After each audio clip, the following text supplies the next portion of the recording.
বায়তুল মোকাররম জাতীয় মসজিদ এবং ঢাকার অন্যান্য সকল স্থানে অনুষ্ঠিতব্য ঈদ জামাতের নিরাপত্তা নিশ্চিত করতে ঢাকা মেট্রোপলিটন পুলিশ সমন্বিত সুদৃঢ় সুবিন্যস্ত নিরাপত্তা ব্যবস্থা গ্রহণ করেছে।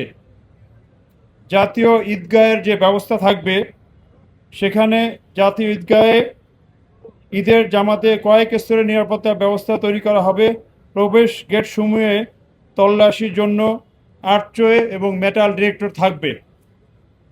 পুরো জাতীয় ঈদগাহ ময়দান সহ আশেপাশের এলাকায় সিসি ক্যামেরা দিয়ে মনিটরিং করা হবে এবং এখানে পুলিশ কন্ট্রোল রুম থেকে সিসি ক্যামেরা সার্বক্ষণিক মনিটরিং করা হবে।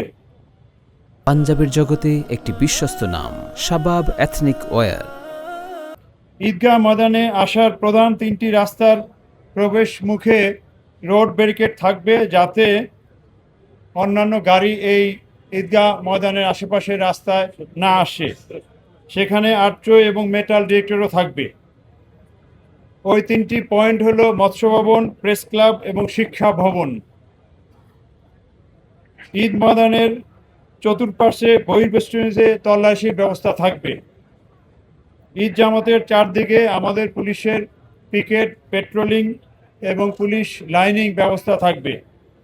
মূল গেটে আর্চওয়ের মধ্য দিয়ে সকল মুসল্লিদের ইন করতে হবে, যেহেতু এখানে ভিভিআইপি উপস্থিত থাকবেন। নারী বা মহিলাদের জন্য পৃথক প্রবেশ গেট এবং পৃথক নিরাপত্তা ব্যবস্থা থাকবে। ঈদগাহ ময়দান এবং আশেপাশের এলাকায় সিটিটিসি ডগ স্কোয়াড সুইপিং এবং স্পেশাল ব্রাঞ্চের সুইপিং টিম এইসব এলাকা সুইপিং করবে। আমাদের ডিএমপির হোম ডিসপোজাল টিম স্ট্যান্ড বাই থাকবে। আমাদের স্পেশাল ফোর্স যেটা সোয়াট এবং সাদা পোশাকে ডিবি এবং সিটিটিসির সদস্যবৃন্দ মোতায়েন থাকবে, যাতে পুরা এলাকা ঘিরে অন্য একটা বিশেষ নিরাপত্তা ব্যবস্থা বলয় তৈরি করা যায়।